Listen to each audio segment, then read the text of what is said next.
हरिओम। जय श्री कृष्ण। ओम गणेश।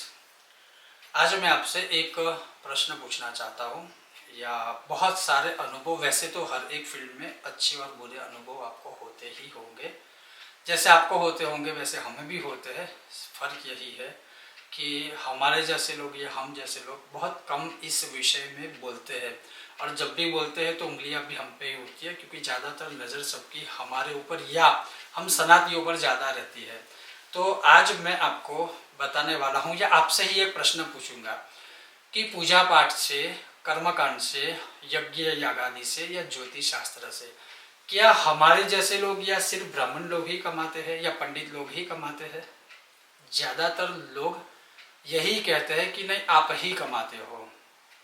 अब मैं आपको बताता हूँ, और ये मेरा सर्वे किया है, मैंने खुद रिसर्च संशोधन किया है।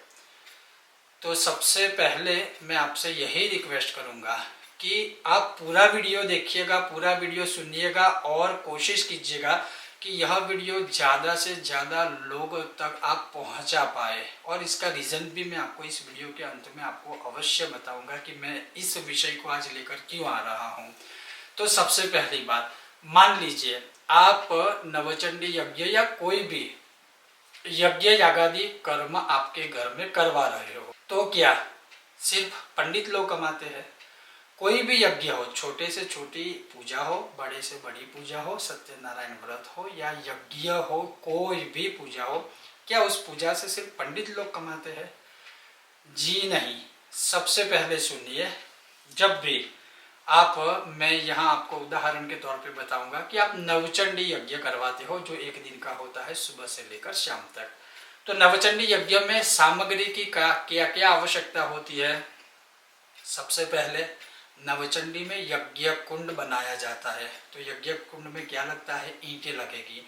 करीब 250 से 300 ईंट की अगर आप गिनती गिने, अधिक लगती है, पीठ बनाते हैं तो। लेकिन एक सामान्य रूप से मैं बता दूं, मान लीजिए 200, 250, 150 जो भी ईंटें आवश्यक होती है यज्ञ कुंड बनाने के लिए। तो ईंटें आप कहाँ से लाते हो? किसी पंडित के घर से लाते हो? जी नहीं, वो आप जो ईंटें बनाते हैं वहां से लाते हो। तो मतलब वो कौन कमाएगा? वो ईंटों वाला कमाएगा। उसके ऊपर मिट्टी भी लगती है, तो चलो मिट्टी तो हम कहीं से भी लाते हैं। उसके ऊपर गाय का गोबर भी लगता है, उसके ऊपर गौमूत्र भी लगता है। तो अगर हम गौशाला में से कहीं से भी अगर गाय का गोबर लाते हैं तो हमारा फर्ज है कि हम वहाँ से फ्री में न लाएं। तो कम से कम गौशाला में से या कहीं पर से भी पवित्र जगह से वो लाएंगे तो हम कम से कम वहाँ थोड़े बहुत पैसे रखेंगे। क्या वो पंडित लोग ले जाते हैं? जी नहीं, वो कमाएंगे। उसके पश्चात जो मैं खुद सबको कहता हूँ कि पूजा करने के लिए पानी, पुष्प और पैसा, ये तीन के बिना कभी पूजा हो ही नहीं सकती है। बिना पानी के कभी पूजा नहीं होगी, बिना पुष्प के कभी पूजा नहीं होगी, और इन सबको देने के लिए बिना पैसे के कभी पूजा हो ही नहीं सकती है। ये मैं खुद सबको कहता रहता हूँ। तो सबसे पहले इसमें पूजा के लिए पुष्प लगेंगे। बहुत सारे फ्लावर्स आप लाओगे, भिन्न भिन्न प्रकार के पुष्प लाओगे, पुष्प मालाएं लाओगे। तो क्या वो पुष्प माला कोई पंडित या ब्राह्मण अपने घर पे बनाते हैं? जी नहीं। कहाँ से लाओगे? जो फूल वाला होगा वहां से लाओगे। तो मतलब वो कौन कमाएगा? फूल वाला, कोई पंडित नहीं कमाता है। आप उसमें जो हम स्थापन लगाते हैं, जो भगवान के अलग अलग स्थापन लगाते हैं, जैसे गणपति का है, माता जी का है, मतलब मातृका का है, योगिनी का है, मध्यपीठ का है, शिव जी का है, नवग्रह का है। तो उन सभी स्थापन को लगाने के लिए आप सफेद कपड़ा लाओगे, लाल कपड़ा लाओगे, पीला लाओगे, वास्तु के लिए काला लाओगे, भैरव के लिए, नवग्रह के लिए, रुद्र के लिए, ब्रह्मा जी के लिए। तो जो आप कपड़ा बिछाने के लिए जो कपड़े लाते हो, क्या वो ब्राह्मण के घर से लाते हो? जी नहीं। आप कपड़े की दुकान से लाओगे। तो मतलब वो पैसा कहाँ पर जाएगा? उस कपड़े वाले की दुकान में जाएगा। वो पंडित के घर में जाएगा? जी नहीं।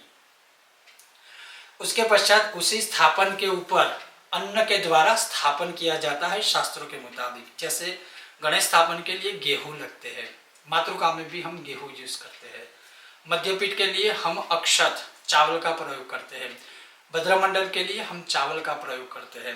उसी प्रकार से भगवान को भोग लगाने के लिए ड्राई फ्रूट्स हम लगाते हैं, फिर फल लगाते हैं।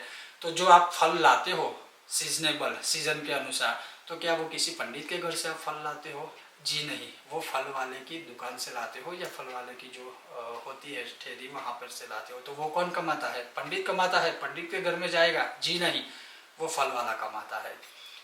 उसी प्रकार से आप जो पूजन की सामग्री और जो अन्न मैंने बताया, गेहूं है, अक्षत है, जो भी अन्न स्थापन के लगते हैं, वो कहाँ से लाते हो आप? किराने की दुकान से लाते हो? किसी पंडित के घर से लाते हो? जी नहीं। कौन कमाएगा? पंडित कमाएगा? जी नहीं। कौन कमाएगा? किराने वाला कमाएगा। उसके पश्चात उसमें जैसे मैंने कहा जो भी सामग्री लगती है, जैसे स्थापनों को सजाने के लिए, यज्ञ कुंड को सजाने के लिए हम वहाँ रंगोली का भी प्रयोग करते हो। तो रंगोली क्या कोई पंडित घर में बनाता है? जी नहीं, वो भी आप किसी दुकान में से लाओगे। तो वो कौन कमाएगा? वो दुकान वाला कमाएगा। उसी प्रकार से जब यज्ञ बड़ा करते हो तो आप उस, जैसे अभी गर्मी की सीजन है तो गर्मी से बचने के लिए आप क्या बनवाओगे? पूरा मंडप बनवाओगे। तो जो मंडप बनाते हैं वो क्या पंडित बनाते हैं? जी नहीं, आप मंडप वाले को बुलाओगे। जो पैसा आप दोगे किसे दोगे? पंडित को दोगे? जी नहीं, आप मंडप वाले को दोगे। तो इससे किसका घर चलेगा? कहाँ जाएगा वो पैसा? मंडप वाले के वहां जाएगा। गर्मी है, गर्मी से बचने के लिए आप वहां पंखे लाओगे भाड़े के। तो वो क्या कोई पंडित अपने घर से पंखे लाएगा? जी नहीं, उसके पैसे आप पंडित को दोगे? जी नहीं। कौन ले जाएगा? वो पंखे वाला ले जाएगा। मेरे कहने का तात्पर्य ये है कि जब भी आप ये सारी चीजें करते हो तो इससे सिर्फ पंडित का घर या पंडित पैसे नहीं कमाते हैं, ना कोई ब्राह्मण कमाते हैं, सब लोग कमाते हैं, सभी का घर चलता है। उसी प्रकार से जैसे हम ये सारी चीजें करते हैं, चलो पूजन की मैंने आपको सब कुछ समझा दिया, ये चाहिए वो चाहिए, यहाँ से चाहिए वहां से चाहिए। उसी प्रकार से जब बड़े यज्ञ के अंत में सब आते हैं, सबको इन्विटेशन आप देते हो, तो अंत में प्रसाद तो लगेगा ना। जैसे भोजन है तो आप जो भोजन की थाली जो डिसाइड करते हो, जैसे कोई भी अच्छा सा जो भी पूरा थाल है वो किसी के साथ आपने कैटरिंग वालों के साथ बुक किया है या आपने फिक्स किया है, तो वो जो भोजन पकाते हैं वो क्या पैसा पंडित के घर में जाता है? क्या वो पंडित जी घर से लाते हैं भोजन? जी नहीं, वो कैटरिंग वाला कमाता है। तो मेरे कहने का तात्पर्य ये है कि जब पूजा पाठ की बात आती है तो सब ये क्यों सोचते हैं कि पैसे तो पंडित के पास ही जाएंगे। इसी प्रकार से मैं आपको शादी का बता दूं, लोग शादियां करवाते हैं, मतलब मैं तो खुद करवाने जाता हूं, एक्सपीरियंस से मेरे जैसा बहुत लोगों को अनुभव होगा कि आप 30-30, 40-40 लाख के, मैं विदेशों की बात कर रहा हूं और अपने देश की भी बात कर रहा हूं कि 2-2, 3-3 लाख के अगर आप फार्म हाउस रखते हो बुक करके, जब आप जाते हो वहाँ शादी में तो खाने में जैसे एक साइड चाइनीज काउंटर है, दूसरी बाजू आप देखें तो गुजराती काउंटर है, तीसरी बाजू आप देखें तो कोरियन है, इटालियन है, ये है वो है, मतलब 50 प्रकार के आप व्यंजन रखते हैं। तो वो रखते हैं, आपको कोई दिक्कत नहीं है। आप जो फार्म हाउस रखते हैं या जो भी आप जहाँ पर भी शादी रखते हो, जो स्थल रखते हो, वहाँ पर वो भी काफ़ी लाखों में है, हजारों में उसका रेंट है। लेकिन जब पैसे ब्राह्मण को दक्षिणा के रूप में आने देने की बात आती है तो वहां पर आपको डिस्काउंट चुकता है कि ये तो बहुत पैसे मांगता है, ये पंडित ऐसा है वैसा। ये क्यों? जब आप उसी फंक्शन में दारू की बोतलें जब लाते हो, महंगी महंगी सबको पिलाते हो, तब तो आपको कोई दिक्कत नहीं होती है। जब आप 50-50 रुपए से लेकर के 500-500, 1000-1000 रुपए की थालियां रखते हो व्यंजन में, तब तो आपको कोई दिक्कत नहीं होती है। लेकिन जब ब्राह्मण को दक्षिणा देने की बात आती है तब सबको पेट में दर्द होता है, क्योंकि सब ये सोचते हैं कि नहीं ये तो बहुत दक्षिणा दे रहे हैं। तो ये ऐसा क्यों?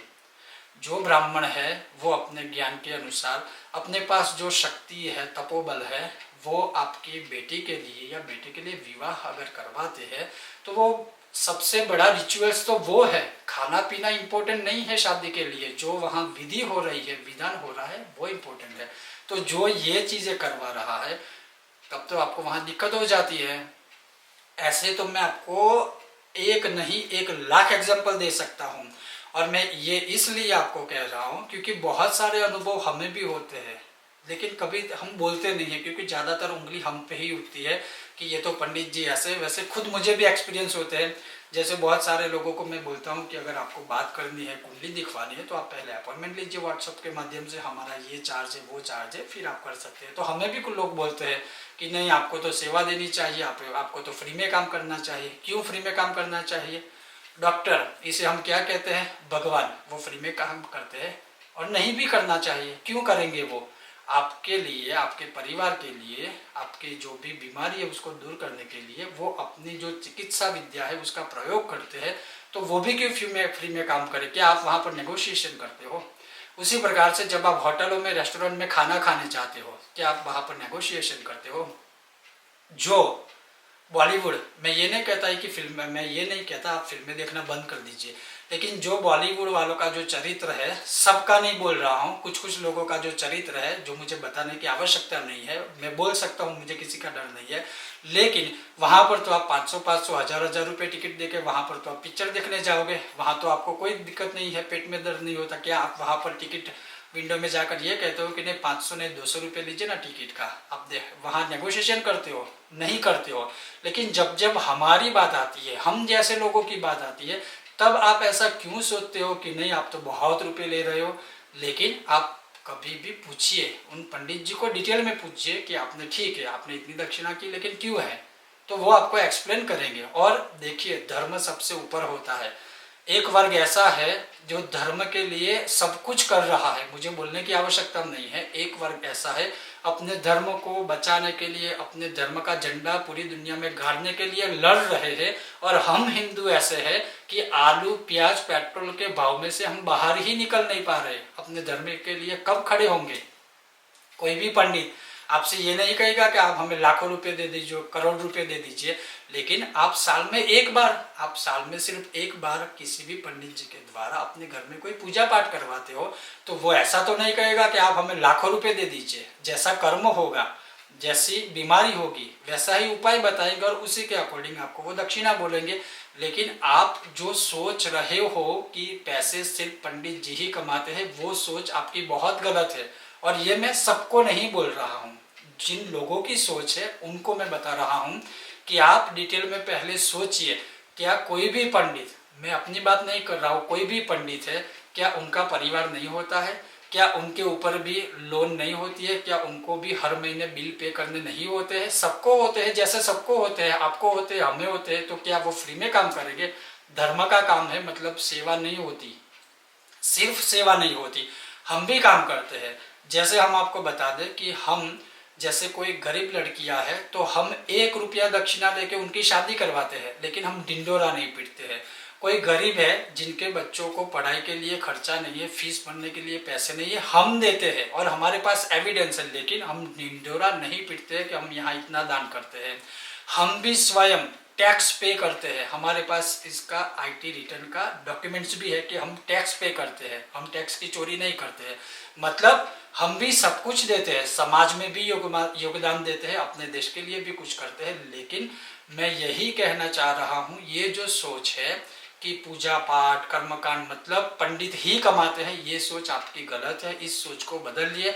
आपको अभी पता नहीं होगा, लेकिन मैं आपको बता दूं कि अभी मैं भारत भ्रमण पूरा किया है मैंने बहुत सारी जगहों पर।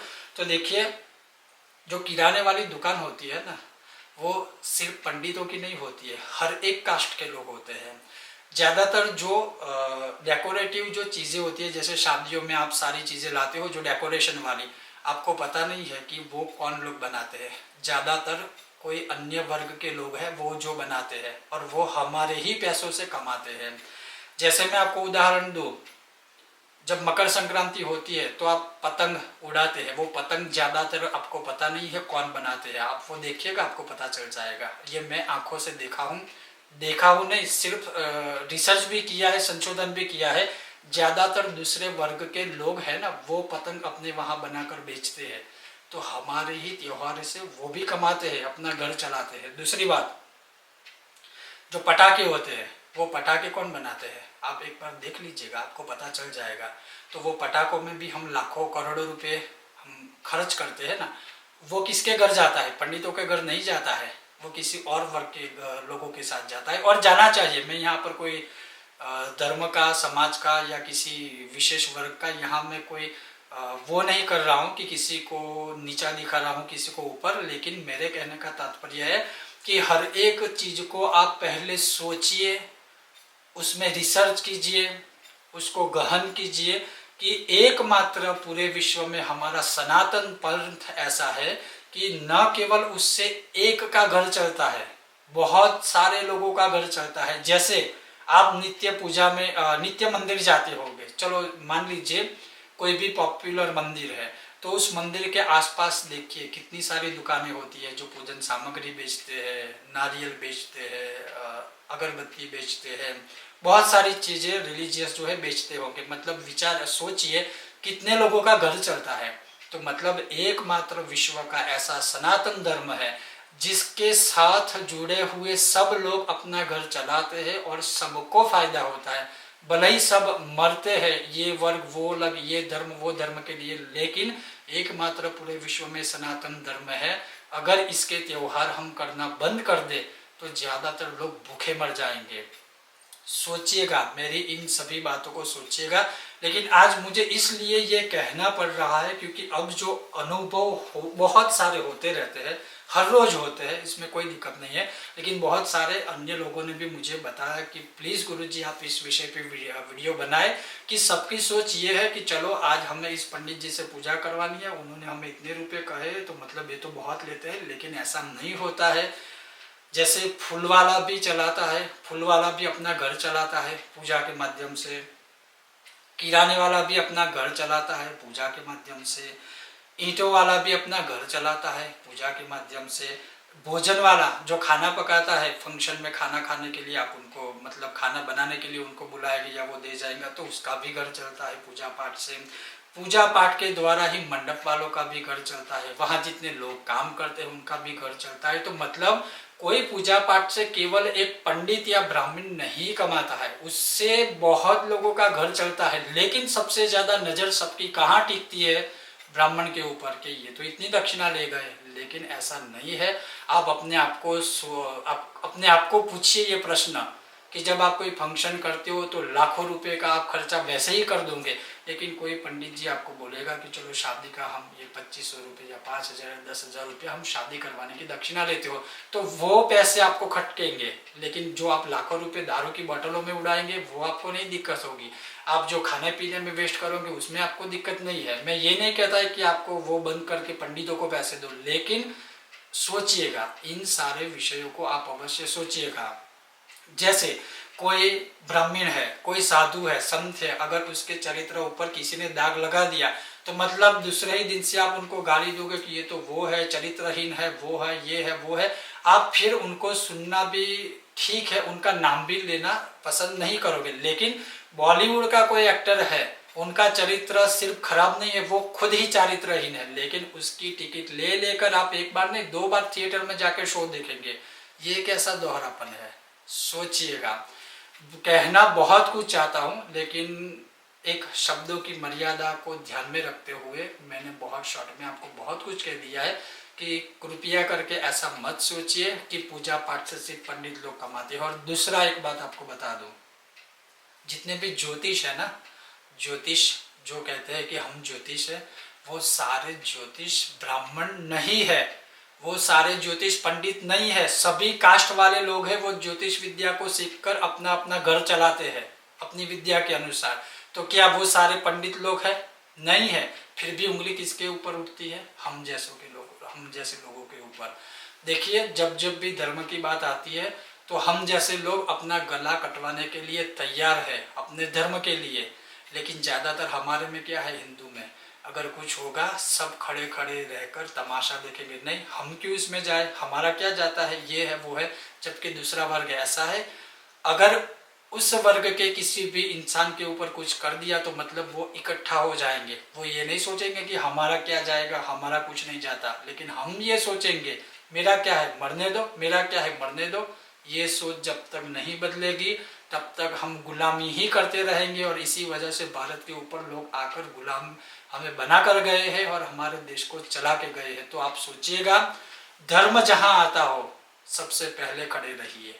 धर्म के नाम से हमें लड़ना नहीं है, लेकिन हमें हमारे धर्म की सुरक्षा करनी है।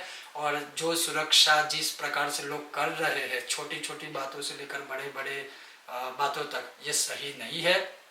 देखिए, कोई पंडित आपको ये नहीं कहता है कि नहीं आप ये करवा ही दीजिए, ना मैं आपको कहता हूँ कि आप ये करवा ही दीजिए।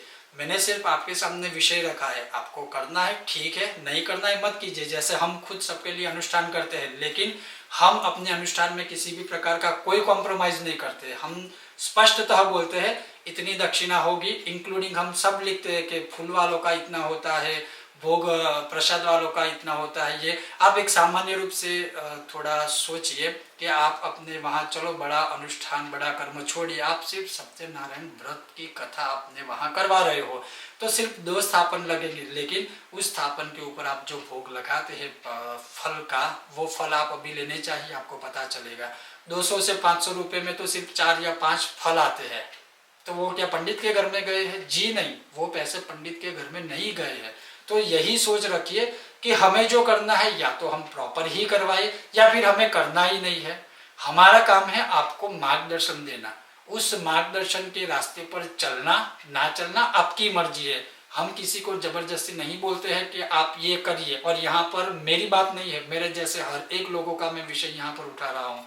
जो लोग डील करते हैं, हम जैसों के साथ भी डील करते हैं, जैसे अभी नवचंडी यज्ञ जो है वो कॉन्ट्रैक्ट सिस्टम पे चलता है कि हम आपको इतने रुपए दे देते हैं, आप अपने वहां से ही सब कुछ लेके आइए और हमारा कर्म करके जाइए।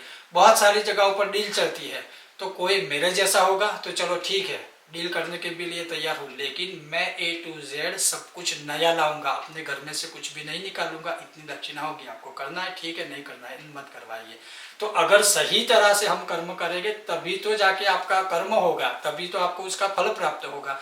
और हमारे पास मोबाइल में मेरे पास एविडेंसेस है, जो भी हम कर्म करते हैं ज्यादातर सब सफल हुए हैं। और कुछ लोगों का तो ऐसा हमें लिखित में प्रमाण दिया है जिसको ना मैं पहचानता हूँ ना वो लोग मुझे पहचानते हैं, सिर्फ मेरी चैनल को देख के कुछ विषयों को अपने आप घर पे फॉलो करते हैं और उनके इम्पॉसिबल काम पॉसिबल हुए हैं और उनका हमें संदेश आया है। तो ये मैं नहीं कर रहा हूँ, मैं तो अपने शास्त्रों को आपके सामने प्रस्तुत करने की कोशिश करता हूँ। जो मुझे ज्ञान है वो मैं ज्ञान आपके साथ बांट रहा हूँ, इसमें मेरा क्या दोष है? नहीं है। आपको उस ज्ञान को ग्रहण करना है कीजिए, नहीं करना है तो मत कीजिए, लेकिन कभी भी उंगली मत उठाइएगा। जरूर इस विषय के ऊपर आप सोचिएगा। तो कृपया करके इस विषय को प्रचारित कीजिए, प्रसारित कीजिए, और आपको सही लगे तो हमारी चैनल को लाइक शेयर और सब्सक्राइब अवश्य कीजिएगा। आप सबका बहुत बहुत धन्यवाद। ओम गणेश, जय श्री कृष्ण, राधे राधे।